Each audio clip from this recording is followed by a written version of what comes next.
Let me ask you something. When did you stop owning your computer? Not the hardware. The hardware is yours. You paid for it, you carry it, it sits on your desk or in your bag right now.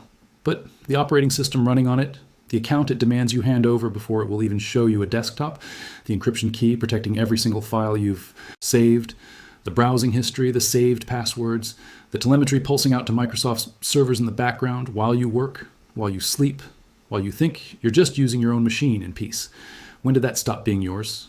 Most people have no idea this conversation even needs to happen. They bought a new laptop. They plugged it in. They followed the on-screen instructions because that's what you do. They created a Microsoft account because the setup screen said they had to. They never read a single word of what they agreed to. And right now, at this moment, the encryption key to every file on their hard drive is sitting on Microsoft's servers, not backed up there, sitting there, accessible. And in January of this year, 2026, it was confirmed that Microsoft has handed those keys to the FBI when asked. Your encrypted drive is not actually private. Your Microsoft account is not actually yours.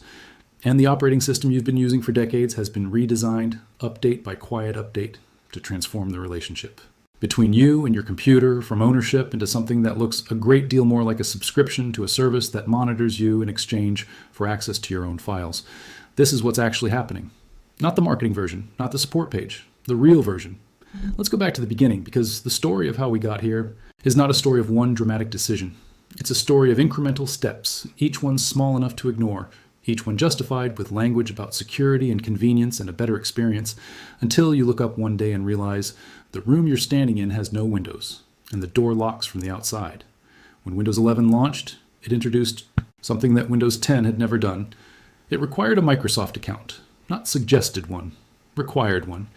If you were setting up a fresh copy of Windows 11 Home, you could not reach the desktop without connecting to the internet and signing into or creating a Microsoft account.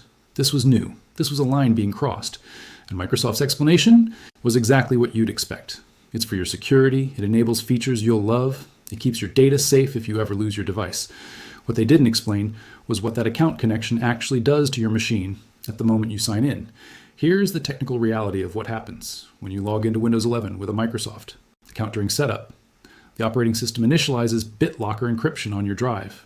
This is the same encryption technology that was, until very recently, a professional tier feature reserved for Windows Pro.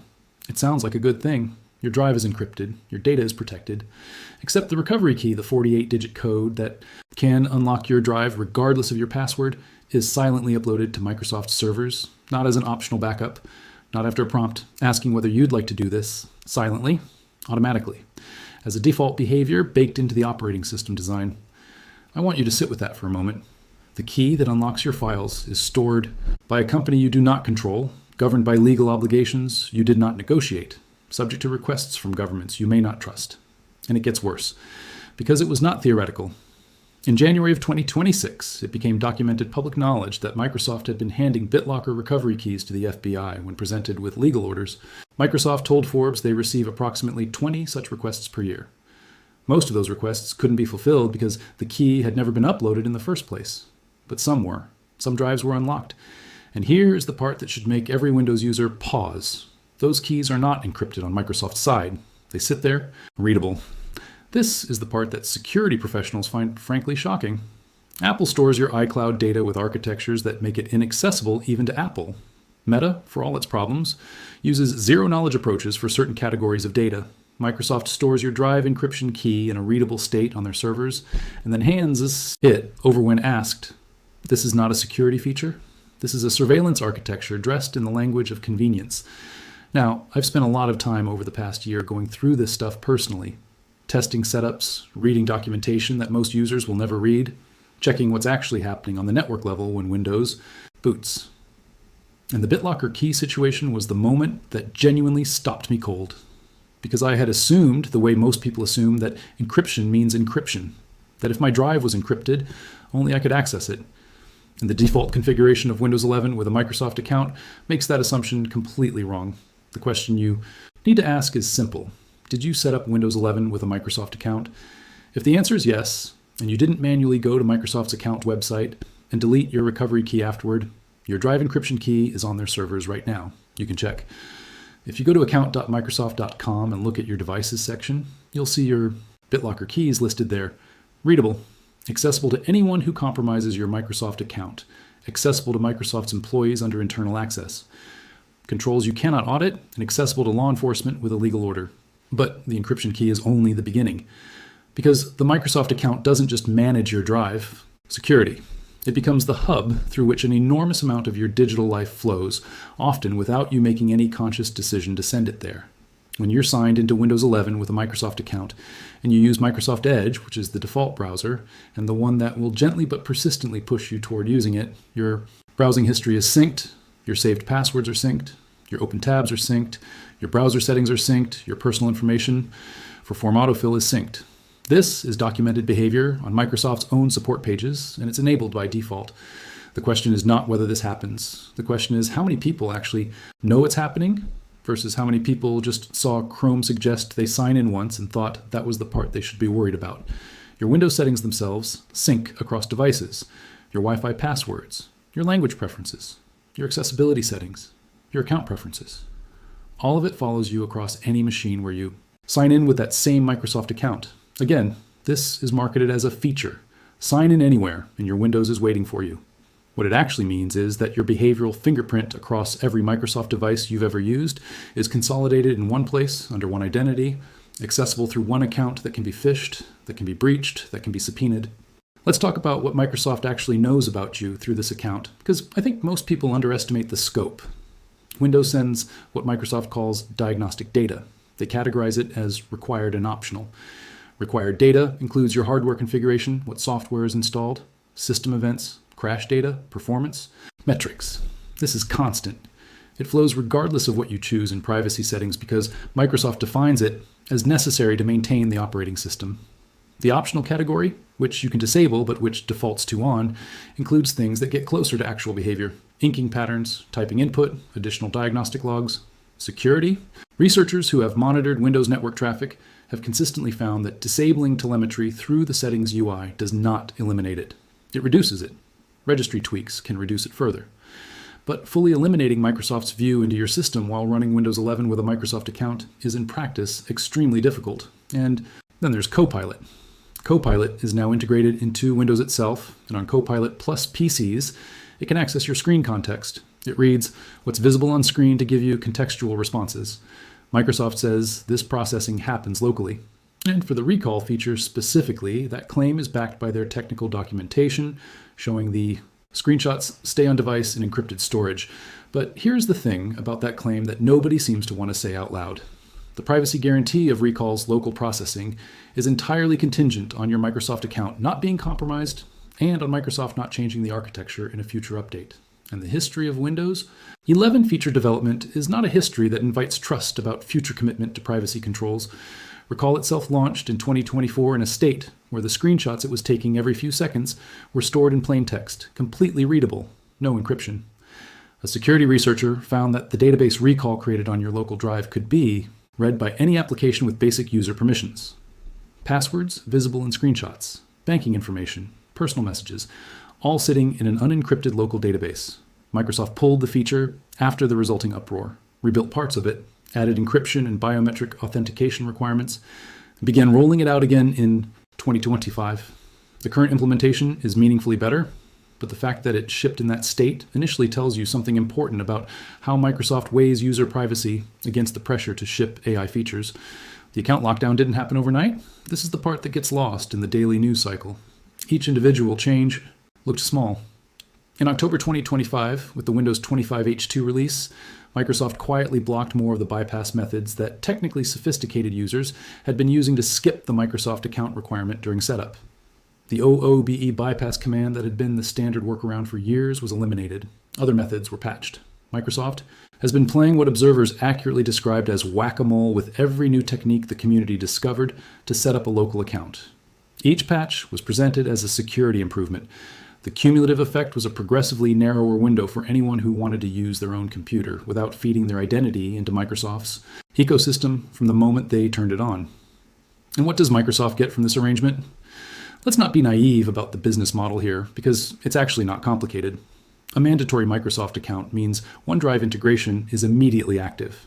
It means Microsoft 365 is positioned in front of every user at setup.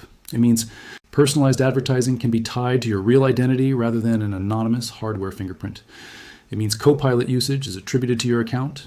It means engagement metrics and product adoption data flows to multiple internal teams, each of which has a business interest in keeping you signed in, keeping you in the ecosystem, keeping the account connected.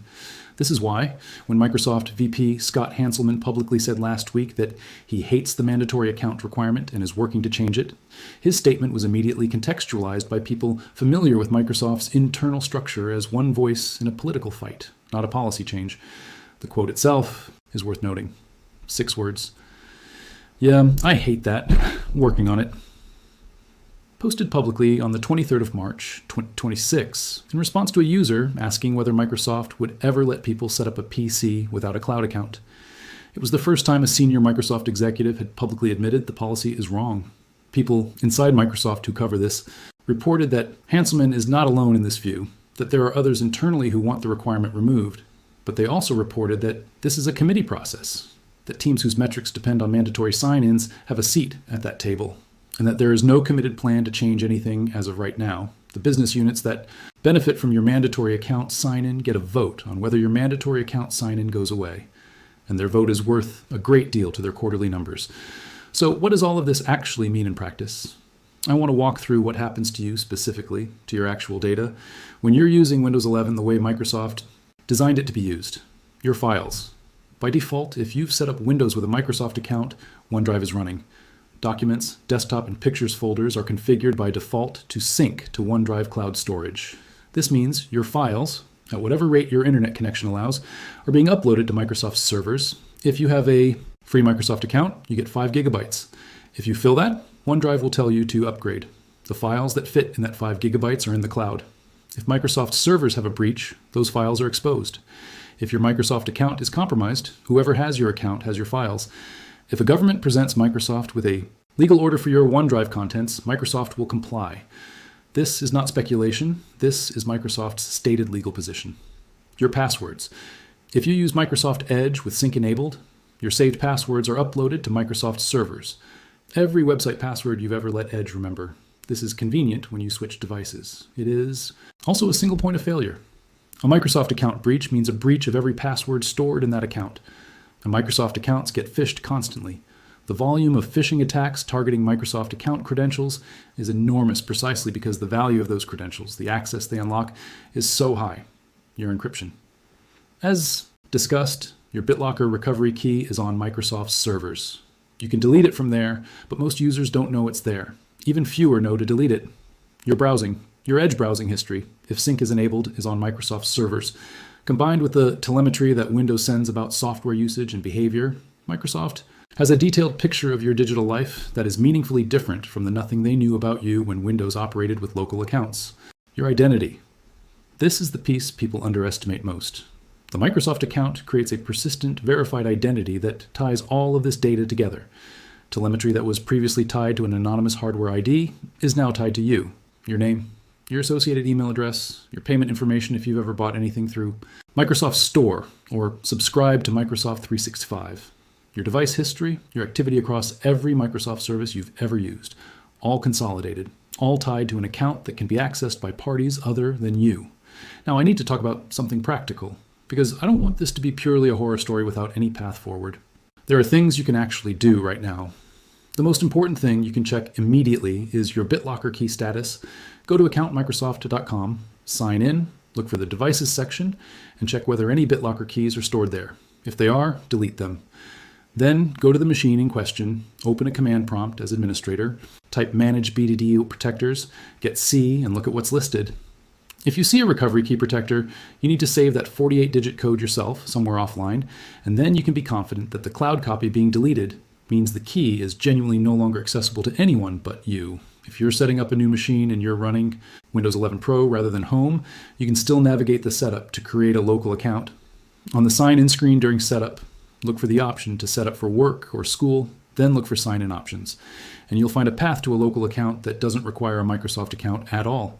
Windows 11 Home has largely eliminated this path through consecutive update cycles, but on Pro it remains available with some navigation. If you're already running Windows 11 with a Microsoft account and you want to reduce what's being synced and collected, go into Settings, Privacy and Security, and work through every category methodically. Disable diagnostic data that isn't required. Disable activity history. Go to the Accounts section and turn off Sync for any categories you don't actively need. Open Edge and go to Settings, Profiles, Sync, and explicitly your identity. This is the piece people underestimate most. The Microsoft account creates a persistent, verified identity that ties all of this data together. Telemetry that was previously tied to an anonymous hardware ID is now tied to you. Your name, your associated email address, your payment information if you've ever bought anything through Microsoft Store or subscribed to Microsoft 365. Your device history, your activity across every Microsoft service you've ever used, all consolidated, all tied to an account that can be accessed by parties other than you. Now, I need to talk about something practical, because I don't want this to be purely a horror story without any path forward. There are things you can actually do right now. The most important thing you can check immediately is your BitLocker key status. Go to account.microsoft.com, sign in, look for the Devices section, and check whether any BitLocker keys are stored there. If they are, delete them. Then go to the machine in question, open a command prompt as administrator, type manage BD protectors, get C, and look at what's listed. If you see a recovery key protector, you need to save that 48-digit code yourself somewhere offline, and then you can be confident that the cloud copy being deleted means the key is genuinely no longer accessible to anyone but you. If you're setting up a new machine and you're running Windows 11 Pro rather than Home, you can still navigate the setup to create a local account.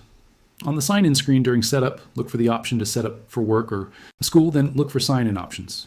And you'll find a path to a local account that doesn't require a Microsoft account at all. Windows 11. Home has largely eliminated this path through consecutive update cycles, but on Pro it remains available with some navigation. If you're already running Windows 11 with a Microsoft account and you want to reduce what's being synced and collected, go into Settings, Privacy, and Security, and work through every category methodically. Disable diagnostic data that isn't required. Disable activity history. Go to the Accounts section and turn off Sync for any categories you don't actively need. Open Edge and go to Settings, Profiles, Sync, and explicitly disable Sync for passwords, history, and personal info if you don't want those categories living in the cloud. These steps won't eliminate Microsoft's visibility into your system, but they will meaningfully reduce it. For password management specifically, if your passwords are currently in Edge's sync, export them. Import them into a local or properly zero-knowledge password manager like Bitwarden or KeePassXC, and stop using Edge's password sync entirely. The deeper conversation, the one that sits under all the technical details, is about what we actually want our relationship with our computers to be. And I think this is where the Microsoft account situation connects to something that matters beyond just settings and privacy toggles. The personal computer was, for 40 years, a genuinely personal thing. It ran on your electricity. It stored your files. On your drives, it operated according to your decisions. You could use it without an internet connection. You could use it without telling anyone who you were. The software you ran on it had no automatic channel back to the people who made it. That model of computing was imperfect in many ways, but it had one quality that we are now watching disappear almost without noticing. The computer was a tool you owned, not a service you subscribed to.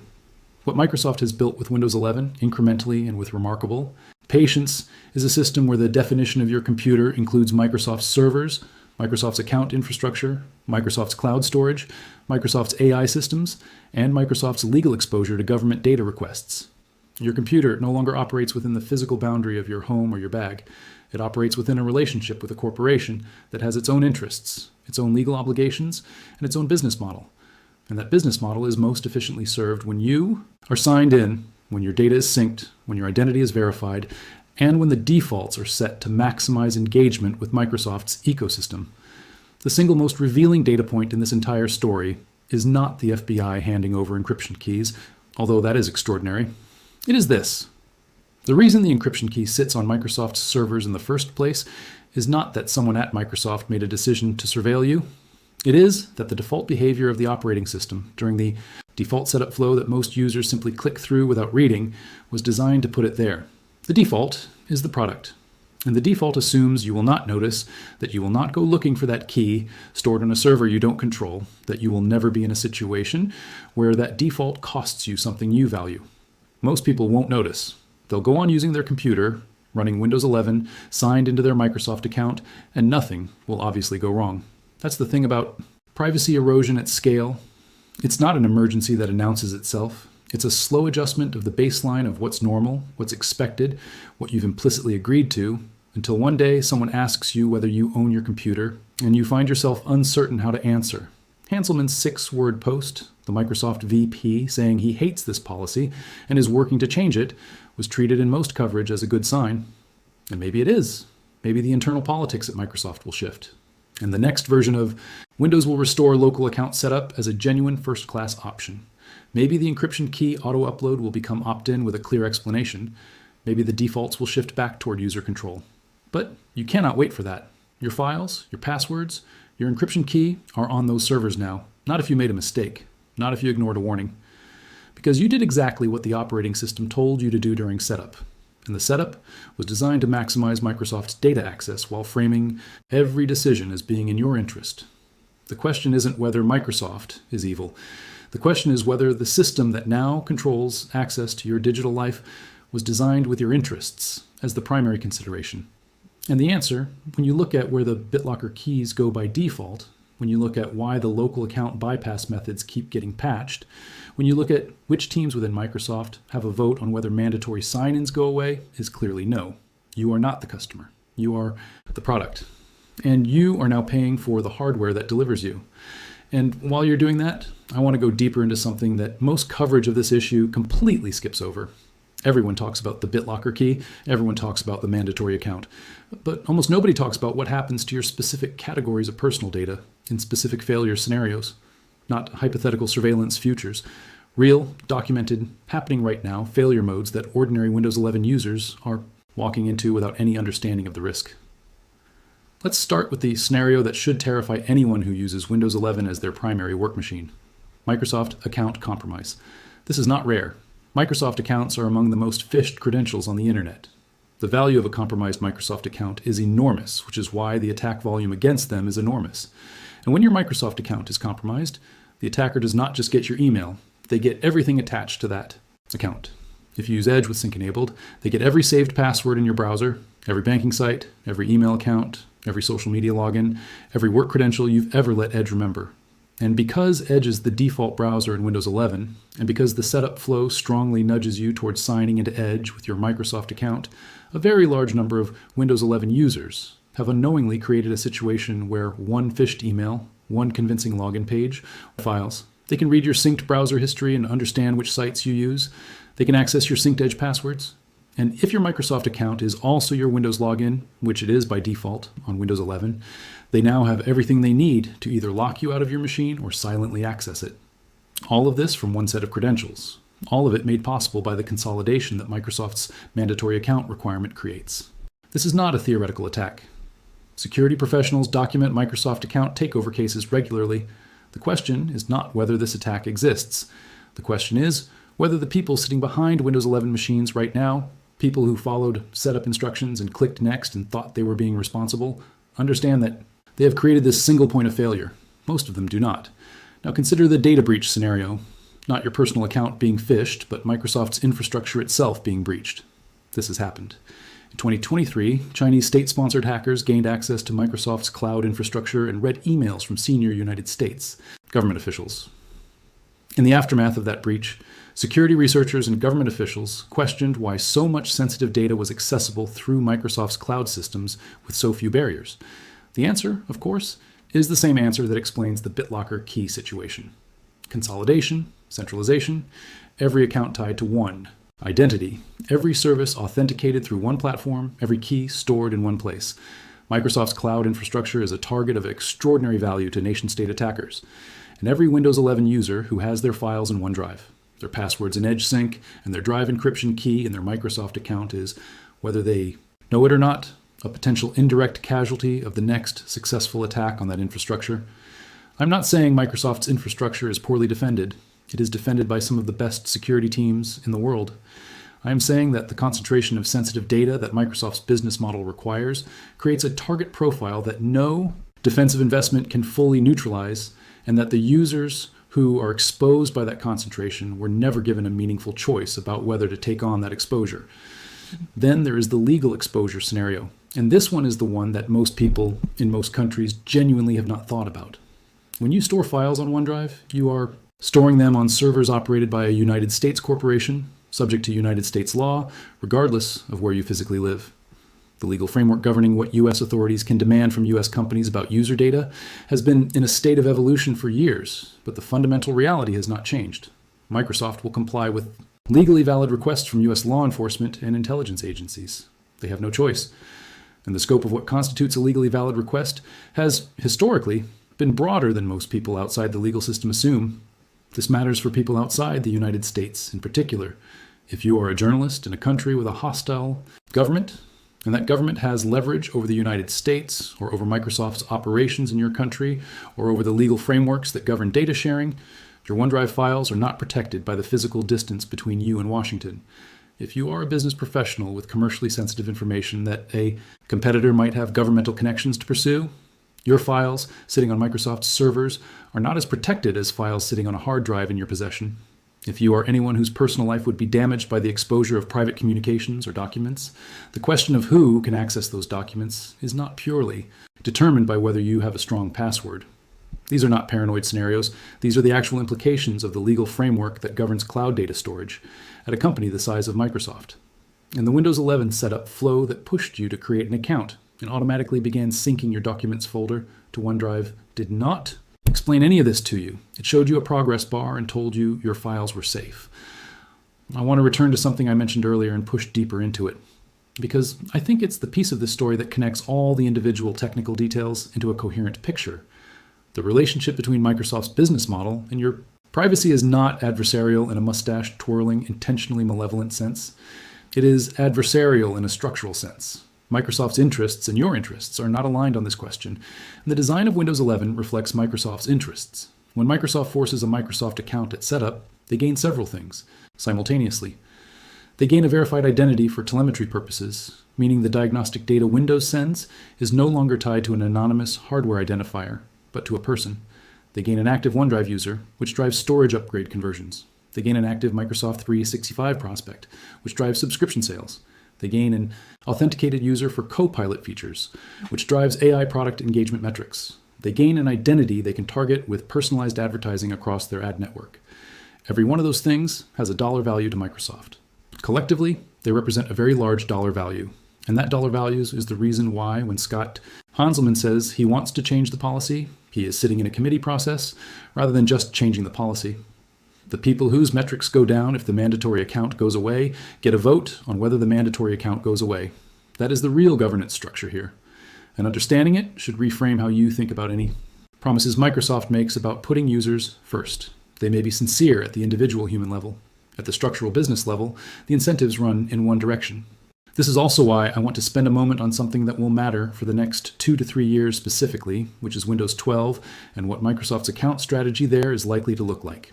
There is no official detailed announcement yet, but the directional signals are clear. Microsoft has been building toward a cloud-dependent, AI-integrated operating system architecture for years. Windows 11 was the transition. Windows 12, whenever it arrives, is almost certainly going to be the destination.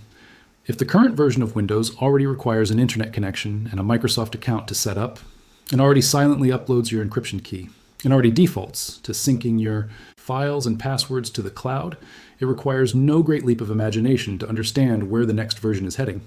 The question is not whether Windows 12 will have deeper account integration than Windows 11. The question is what form that integration takes and whether any meaningful local option will survive it. Some people watching this right now are thinking, this is why I need to switch to Linux. And I understand that reaction. I've spent serious time on Linux this year, more than just testing distros for a video, actually working on it, using it for the things I normally do, pushing it to the places where it struggles. And the honest answer is that for a growing number of users, Linux is a genuinely viable alternative. And the specific reasons that make Windows 11's account situation so troubling are exactly the reasons Linux looks more attractive by comparison. On Linux, there is no mandatory account. Your encryption key goes where you put it and nowhere else. Your files sit on your drive and sync to whatever service you explicitly choose. Your operating system is not operated by a corporation with a financial interest in your data being in their cloud. But switching operating systems is not a trivial decision for most people, and pretending otherwise doesn't help anyone. If your work requires specific Windows software, if you use applications with no Linux,